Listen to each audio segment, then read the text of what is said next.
This podcast is sponsored by nobody. Hey dudes, welcome to Splat from the Past, the only 80s themed horror sci-fi show where things can get totally radical. Now today I will be welcoming Deanne Jacobs. She is a very beautiful, talented actress, and she was in a couple obscure cult classics I love. Kandyland.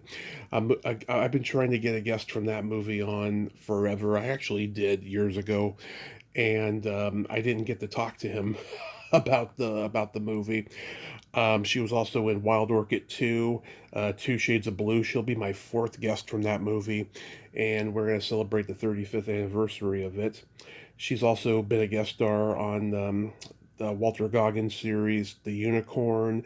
She's done the voice of Fake Francine on American Dad, the Seth MacFarlane cartoon, and it's going to be an interesting conversation. That's a very multifaceted resume she's got there of her four credits that I found on IMDb, and I'm looking forward to it. And I gotta tell you, I have one of my comedy heroes coming on the podcast in July. I will make the announcement when it's right. We don't have a set date, but she told me in DM today that she's willing to come on, sometime in mid to late July, and I'm so friggin' excited, and I'm so happy that one of my comedy heroes is coming on. I'm jumping with joy, and I gotta start the research, quickly, because I have so much I've wanted to ask her, in the last, almost 40 years that I've been a fan of her. So I thank my many guardian angels for making this happen. So yeah, here is my interview with Deanne Jacobs.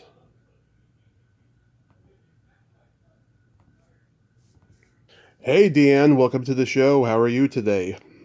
Hi, Tommy. I'm well. How are you? I am fantastic. Thanks so much for doing this. This is awesome. Sure, my pleasure. So going back in time, did you gravitate toward Yep. acting early on in your childhood? I really did. I had a funny thing happen when I think I was only 3 years old. I was actually with my family at the Lair of the Bear, which is Berkeley's family camp. And this is in the early 70s. My mom got an emergency phone call, and they came and found her. Mm-hmm. And they said, your sister's on the phone. And my aunt was a very young female producer in her early 20s, I think, mid-20s, working for producer Alan Landsberg. And she was doing a show. Yeah, she was doing a show about people and their pets. And she had it all, this whole entire show completely lined up with, someone had a pet otter, and I think Alan Landsberg's daughter had a horse. She was in Valerie. it. And my aunt had a family lined up that was going to go to a pound and pick out a dog, and it was going to be about the story about this family with young kids, and apparently the family pulled out of doing it at the last minute. So my aunt called my mom in an emergency, and I had two older.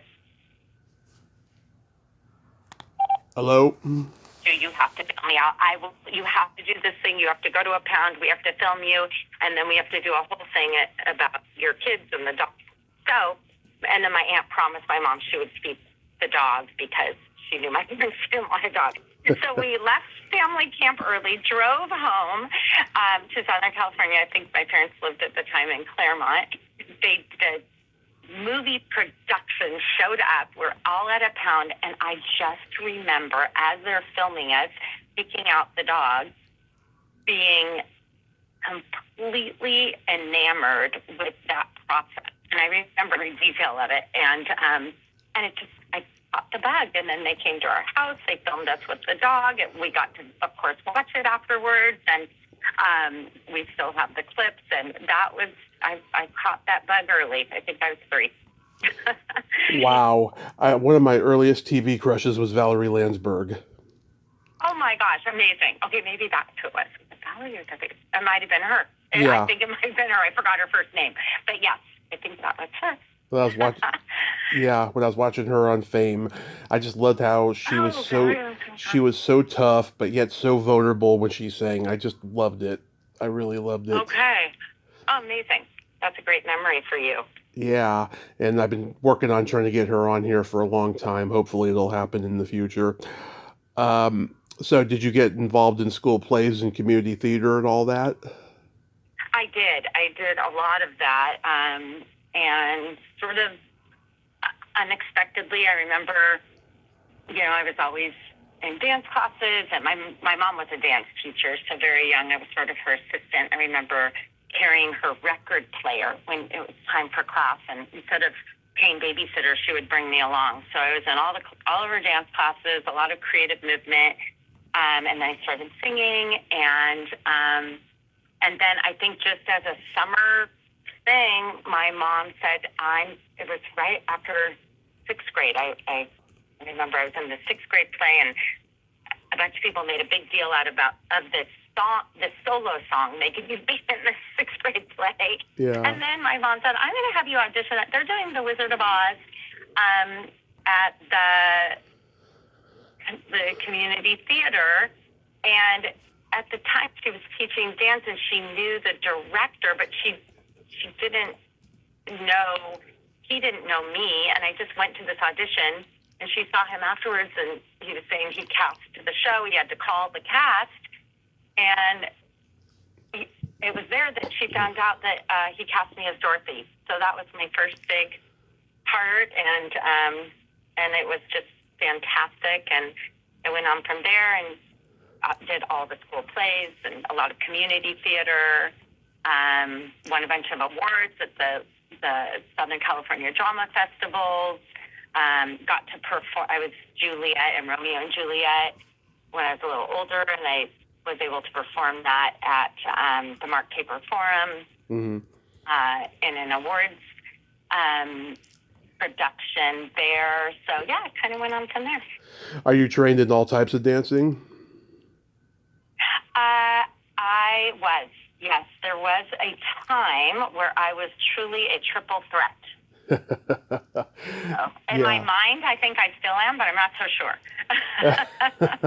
But yeah, I could do it all. As a tap dancer, I was all of it. I could do it all. I admire I admire tap dancers. It's a skill that not everyone can do, and the people who can do it is just amazing. I know there's this brain-body connection that I think that was actually sort of my mom's whole impetus in becoming a creative movement teacher, was to teach people to really understand their bodies. And I think just from osmosis of being with her, because, I was her tiny assistant, I somehow learned that. So it's the 10,000 hour rule, right? Of course. Yeah. Like you're a movie aficionado because you've spent so much time watching everything. Yeah, many, many years of it, and then of course in the last 9 years I've done my 10,000 hours, and it just keeps growing is what it does. Yeah, that's amazing. Wow. And you see, I've forgotten names that you just pulled one out that you remember. So amazing. Love it. So after high school, did you attend college? Yes, I did. So I was in the BFA acting program at USC, which is a conservatory program, and so continued training there. And while I was there, I had done some professional work as a child, not a lot, but some. Always sort of wished that I lived in LA and had a stage mom, but she was doing her own thing, because that's sort of what it takes, as a kid. Yeah. So I did not have that. But then as I did move to Los Angeles, and I had some just sort of incredible opportunities that presented themselves in various ways, some of them not traditional in how I did get some of my professional roles, but had my first experience on a sitcom. I did a Who's the Boss episode. Oh, yeah? Yeah, that was so fun. And Tony Danza was very sweet. I still have a Polaroid photo with him and a flower arrangement that he gave me. And yeah, that was a fun experience. And just all of those firsts, doing that multicam sitcom with the studio audience and having my family there and all those fun things. So I gotta find. Did a few films. I gotta find that episode on Hulu. I've been watching Who's the Boss on Hulu lately. Oh, that's fun! Wow. Yeah, I remember watching. Long time ago. I remember watching it with my mom every week. I think it was on Wednesday nights or something back in the day. Oh wow. Yeah. I just remember my friends and I still talk about the Friday night lineup when we were kids with, Happy Days, Laverne and Shirley, The Love Boat, Fantasy Island, and Swanson's TV dinners. When your parents went out and left you at home with a babysitter. Yes. We all remember that. Those TV dinners were so bad, but they were all we had at the time. It was so disgusting. I know. We always joke about that. Yeah, so funny. Yeah, and plus, my parents, they were a little more generous. They'd leave $20 for pizza back when pizza did cost $20 back then. That was very nice of them. Yes. Yes. That's funny. Well, I'm probably a lot older than you are, so different TV lineups, right? Yeah, you guys didn't have that pizza delivery craze quite yet as my generation did. I don't think so. Yeah, I don't think we did. Or maybe we did, but I don't remember. So when you were in college and doing theater, did you have any classmates we would know? I did, actually. So, actually, I was in New York last week, and I saw 2 shows, but there was a grade of BFA actors that were like 5 years ahead of me. A lot of them became professional, successful actors, but in my grade, J.D. Roth was actually with us for a short time, and he was sort of in the beginning, I think, of that game show thing. He did a show called Funhouse, and he actually left college, but he was a good friend for a while, and so that was neat to see. And I'm trying to think. Oh, well, Amanda Anka was in my class actually there, so went on to have a career. She, married an actor who we all know, and she also, I think, does a lot of voice work like I do. And I'm trying to think who else is in our grade that worked. Some people went into production. Some completely left the business. I kind of hung in there and sort of developed mostly a voice career, which was unexpected. But we had one teacher who was a visiting professor who was a voice actor, and she, at the very end of the semester, she actually asked me to stay after class, and we had worked on everything with her from sort of learning even phonetics, where you could break down, almost like learning another language, where we would break down, works or monologues or whatever with this language, and it was to help with dialects as well, to understand, even in the English language, how many different dialects there are within the U.S. And then she kind of gave us a smattering of various genres within voice. And at the end of the semester, she said to me, I think you should think about actually doing this. You could do this professionally. And I thought, there is no way in hell I'm doing this. Sounds like the worst idea. I'm, of course, here, because I'm going to do theater and TV, and, I had all these high hopes. But as we know, life happens, and sometimes our dreams take a left turn. So She was right. I did end up with a career in voiceover. She knew something I didn't. But some other fun stuff along the way. Some on camera, some theater. Yeah. The people who leave the business, they're always like the most talented, Or they just, even in very specific specific, there are so many different types of performing, and sometimes some present themselves that we never even considered first for us as a then to move over towards the business side where you can actually make a living. Yeah. Right. So that was kind of cool. Did you do any modeling? Very little. Yeah. I think there were a few things. I think there was like a book light. Remember we used to clip those book lights on our books? I did something for one of those. I did a few print ads. Yeah, that's about it. A couple of commercials. I wasn't an actual model, no. What did you do for commercials? Let's see. An AT&T commercial. A toy commercial. I'm trying to go in that file in my head, go backwards in the file. I can't even remember other ones, but yeah, they were always fun. One day here or there, kind of. And they paid a lot more back then than now, I've heard. Yeah, I don't even know. I don't think I was half part lead into the union. So I think when I did the commercials, they weren't even union. So it was before that. So I probably made very little money. Yeah. So I know for some people they did pay a lot. Yeah. Yeah. How do you come to be cast in Kandyland? Okay. So that one was a long time ago. The one fun memory I do have from that, I had an agent. Mm-hmm. I guess I auditioned to play the role of the one of the two best friends of the lead. I think some of the scenes we never did make it into the film.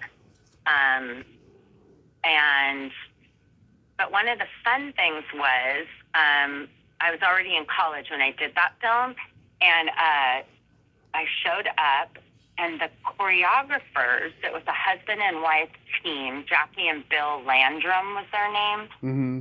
They happened to also be our dance teachers at USC in the BFA program.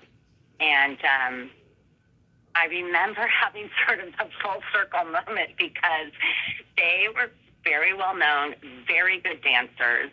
I think I had kind of gained the freshman 15 in college at that point. And I auditioned for a chorus line. Mm-hmm. And nice. I remember thinking, when I was in school, I was in a dance company at high school and a serious dancer. And I think that was that one moment when girls head off to college and dorm food and the late night pizza delivery, like you were talking about, becomes a thing. So when I auditioned for chorus line, I was cut.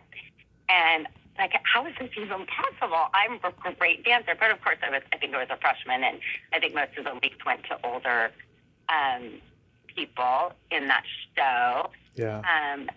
And I was so shocked. And then it was kind of fun for me because only a few months later, I showed up for an actual job on a movie set, and there they were, the choreographers of the movie. So for me, that was sort of fun. And I don't know if they did the entire film or just this opening scene that we were in. I have no memory. I just remember seeing them there. So that was one of those fun moments. I love a chorus line. I've talked to 3 of the ladies that were in the movie. I just love it. That's sad you didn't get cast, though. I think you would have been good in it. Oh, thank you. Well, it was just a production at USC, so it was fun. I went on to do many more productions there over the years I was there. So, yeah, it was fine. But a fun moment to show up for work. And there they were.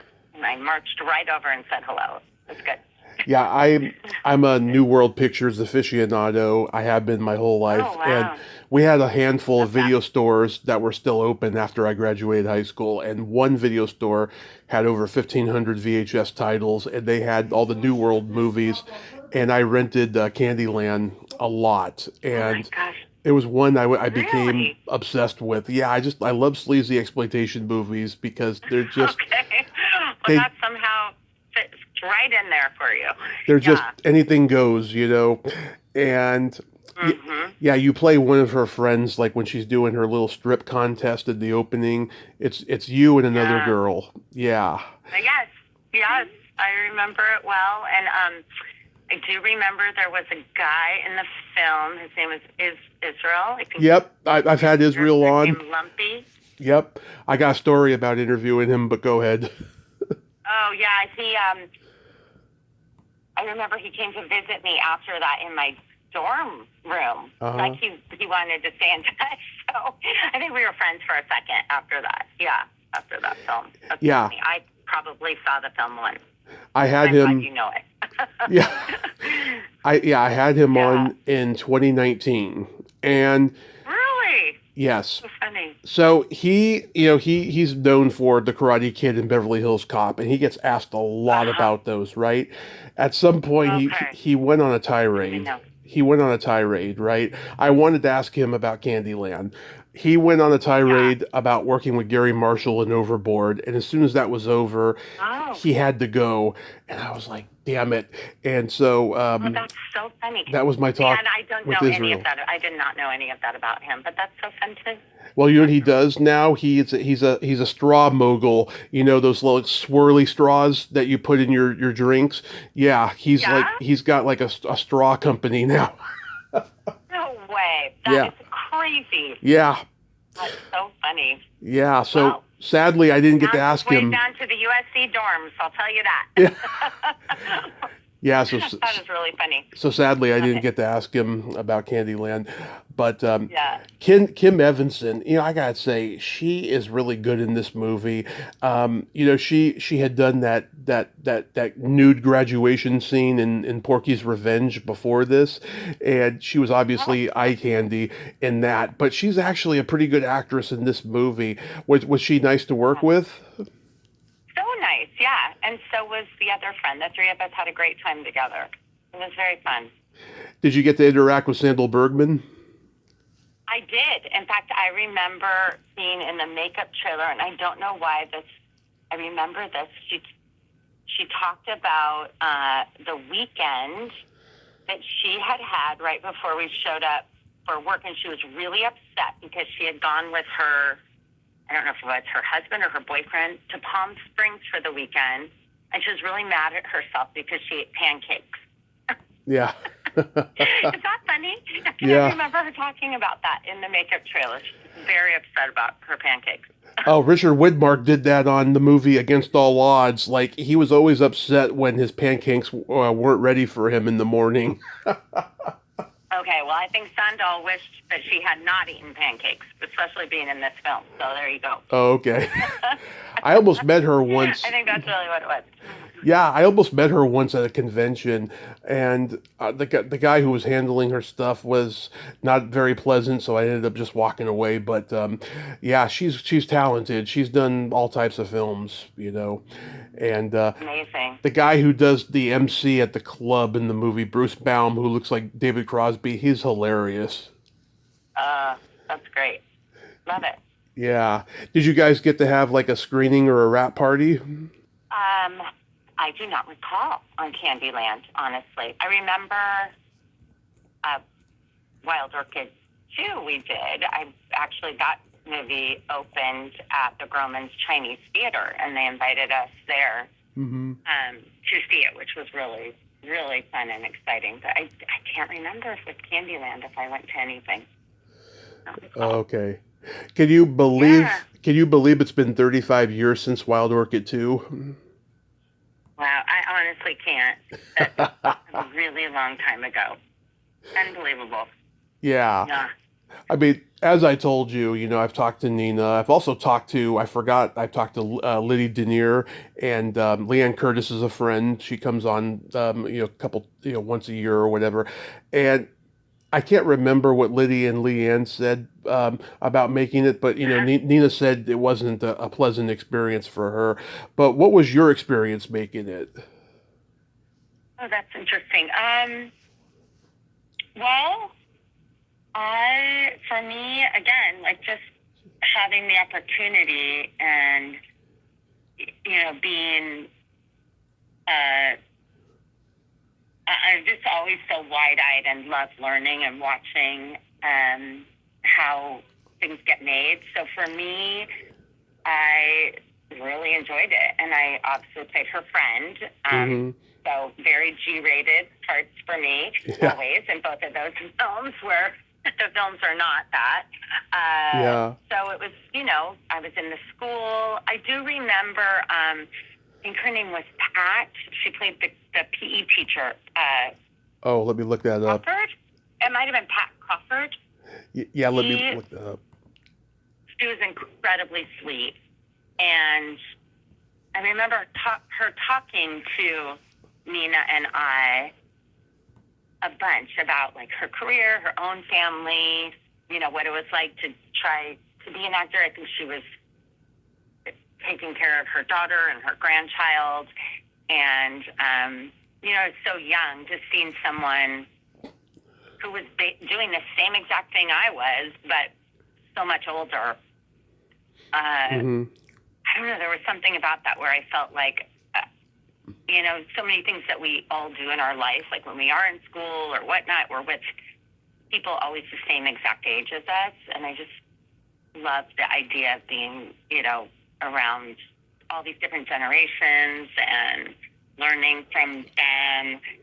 Valentine was fantastic. He was so great and nice to me. I don't know, I liked the whole thing. It was fun being in the schoolroom, that scene. Yeah. And then we were on the football field. It just so happened they shot all of this at, I think it was Verdugo Hills High School. And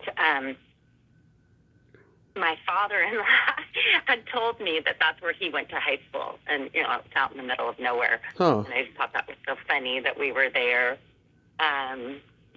So it was me. I had a great experience. I loved it. Oh, that's good. Did you get to interact with Tom Skerritt or Robert Davi? I did not. That would have been really something. No, I did not. My uncle is actually They were not there then. My uncle's actually neighbors with Tom Skerritt in Washington. Oh, really? Yeah, he says he's a very nice man. Incredible. Yeah. I'm trying to think, was he there? Because I know I did not meet. Maybe. Remember if I did or not. But I knew he was nice, so maybe I did meet him. I honestly, that's a little blurry for me, that part. Yeah. Well, you're right. It is Pat Crawford. Yeah. She did play the PE teacher. Crawford. Yeah. And we did the wheelbarrow race, so, we were feeling pretty proud of ourselves with that. Yeah. She always played like a small town country bumpkin lady or something. She was a good character actress. Yeah. She was, yes. Did you and Nina become close? Just, I wasn't on, obviously, for you knowing the film. I was not on set for many days. So, we had a nice little relationship for the time we were there. I knew the script, obviously, and knew what she was, whatever had already been shot and what was coming for her to shoot was some serious stuff. So I feel like the days she was with me were just a walk in the park because, that was just like being in school. Yeah. It was easy. Yeah. Yeah, I mean, she had a lot of responsibility in this role, doing some pretty steamy scenes, and she's supposed to play a teenage girl, it's not very comfortable for her, but I think she rocked it. I think she did a good job, That's nice. Yeah. I know she's worked a lot through the years, so. Yeah, now she does like yoga and Pilates and all of that stuff. So like, how did you do that every day too?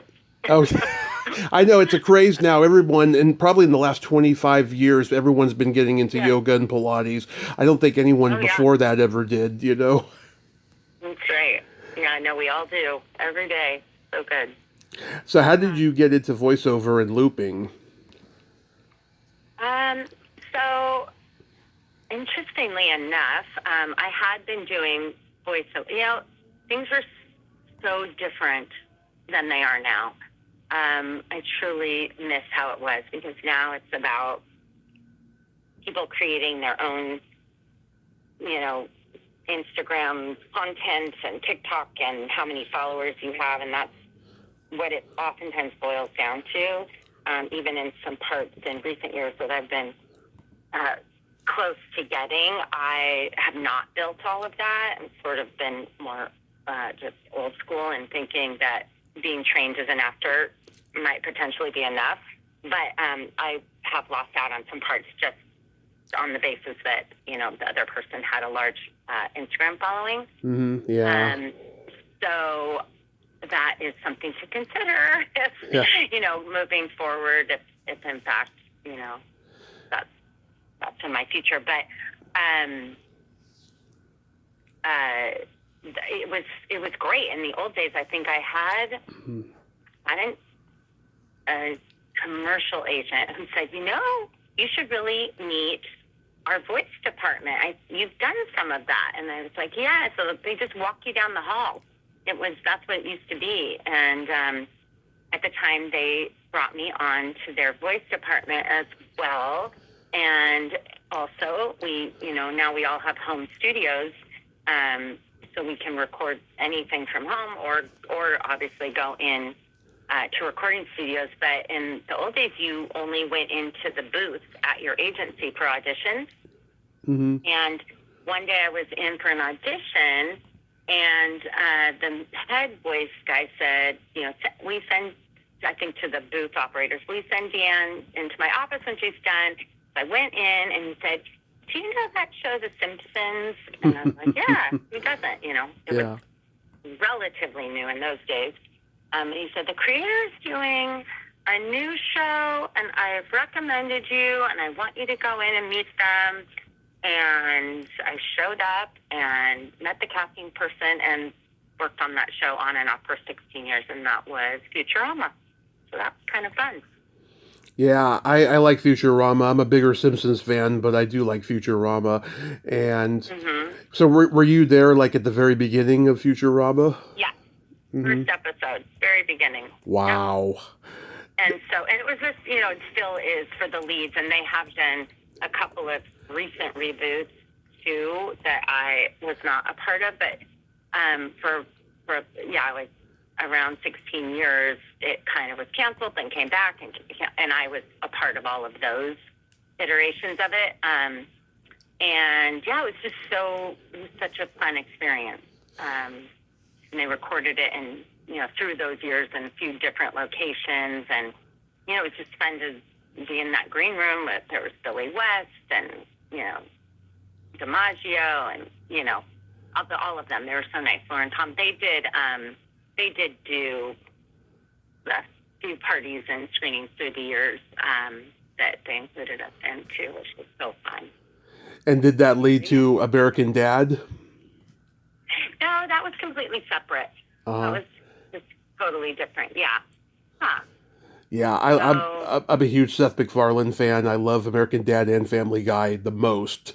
And yeah, they're so brilliant. All these adult cartoons are brilliant, right? They're just and so well written. When I was in the hospital recovering from my accident, I watched a lot of Family Guy, and like I would get these nurses or these doctors that were lesbians, and they would see me watching this and just laugh their asses off too. It was so awesome. It was so great. I'm sorry that you were in an accident. That's not.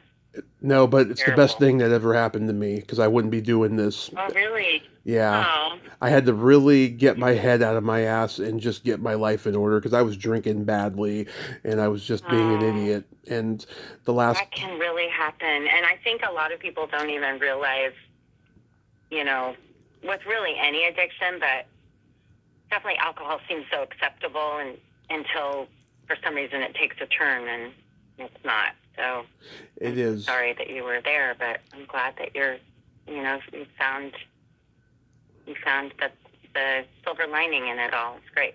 The last 11 years has just been a fantastic journey, and it's going to keep getting better. I just know it. Oh, that's great. Good for you. Thank you. And then you were on a few episodes of Walter Goggins' show, The Unicorn. Yes, that was just fantastic. I was so sad that it was canceled because I was hoping for it to go on and perhaps to have been a part of that a little bit more. But yeah, it was very special. I thought the whole concept of that show was so heartfelt.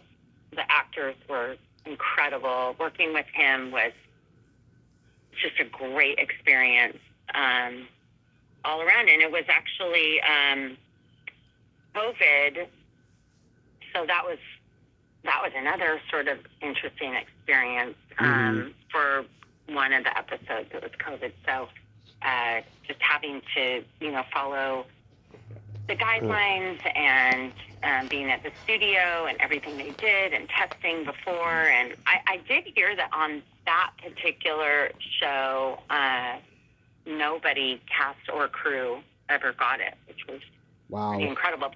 Everyone, including the leads, for when I was first on, it was probably before COVID, but everyone would have a mask on, or they would have us wear these shields, and then you would do a scene, and then everyone would take their mask off and kind of sit on it or hide it behind a pillow or something, and then when they were moving the cameras or doing sound or lighting or whatever, you put the mask back on. It was kooky, the whole thing. Wow. So, but they made it work, and I don't think anyone got sick. Wow, that is amazing. Yeah. Yeah. That is amazing. That is crazy. Now, obviously, there's stuff on IMDb there's stuff you've done that IMDb hasn't mentioned. Is there anything else that you can remember that you've done?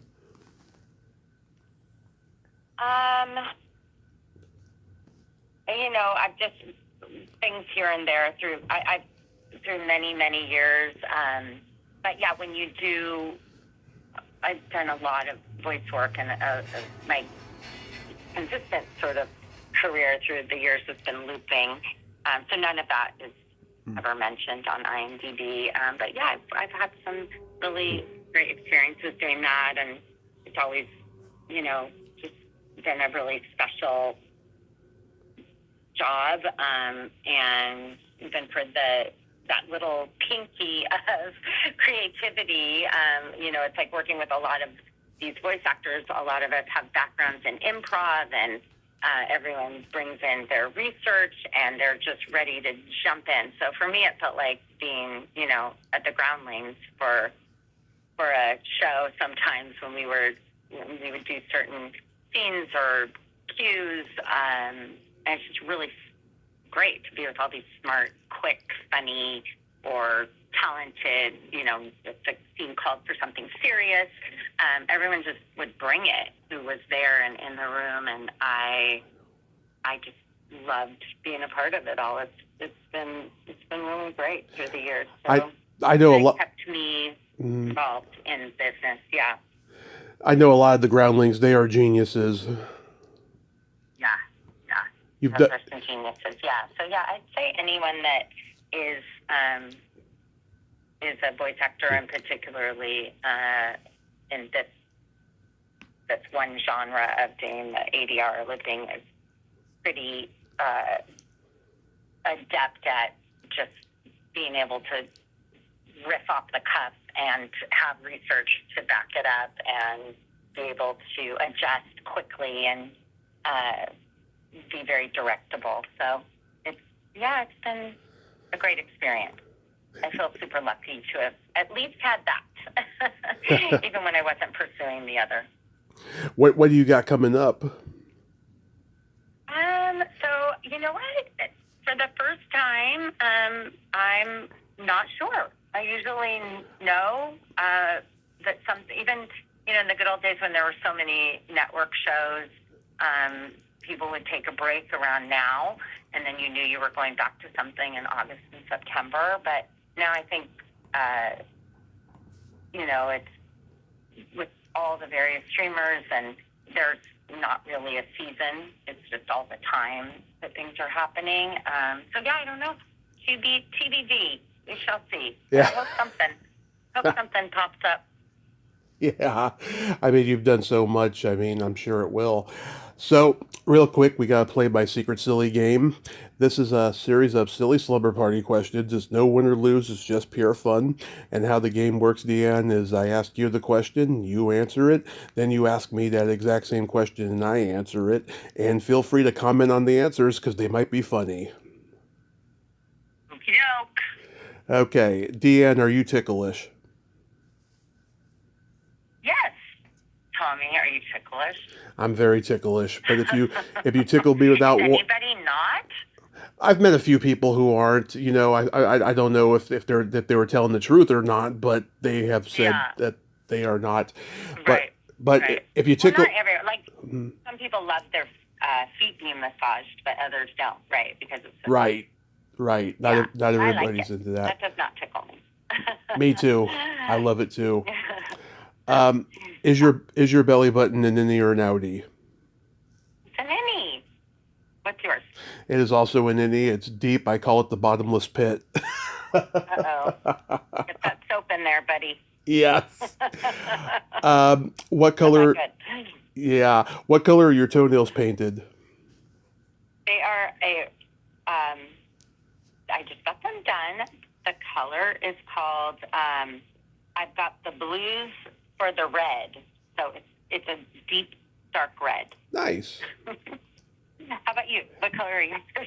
Mine are fire engine red. Oh, okay. You really do have them painted. Nice. I started painting my toes when I was 13.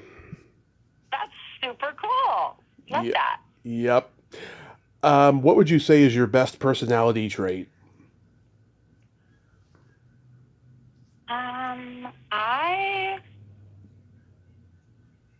I am a really good listener. Mm-hmm. And I'm very empathic. Absolutely. I'm also kind of funny when I want to be. You? What's yours? I have empathy and I have no filter. Okay. I'm a Gemini. Very good. Oh, yes. Oh, I'm related to one. I know how that goes down. I'm a Leo, so. Yeah. I have Leo energy. What's your guilty pleasure?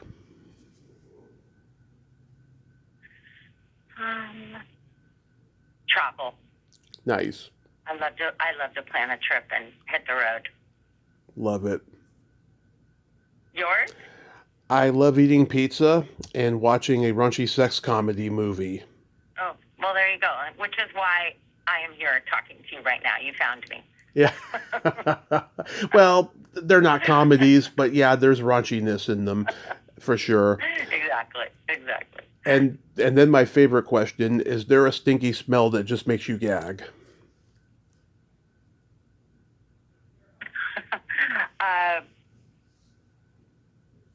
There are certain colognes that some people wear that really are not okay. They're just unacceptable. Yes. So I thought that I have to walk out of a room. There's certain cologne smells that just do not work for me. How about you? Either farts or feet. Oh, it's not washing their feet. I mean, it's human nature. It's pheromones, you know. Oh, okay. Got it. You know. Oh, all right. Deanne, thank you so much for coming on today. I hope you had fun because I don't know, you were asking me a lot of questions in DM. You sounded like you were hesitant. I hope I lived up to what I said. You did a great job. I just wasn't sure what to expect because I didn't really have much time to check all of your stuff out. But I thought it was so fun that you found me, especially from projects so long ago, and it was so nice to talk to you. Thank you so much. And yes, I know that you'll get something again real soon, and I'll get to see it. And you have yourself a great rest of your day and be safe out there. Thank you. You too. Take care. Thank you. Bye-bye. Bye-bye. Well, there you have it. Deanne Jacobs. Ain't she a sweetheart? Oh my God. I loved I loved her voice, and I loved the stories that she had. She just had a lot of humility in her voice, and she was such a sweet person. I'm so glad we could have that conversation today. That was a lot of fun, and she was a pretty fun Secret Silly Game participant. About that whole ticklish thing, that was funny. Well, until next time, this is Tommy Throwback Kovac saying, there's no shame in living in the past because the present sucks. Later, dudes.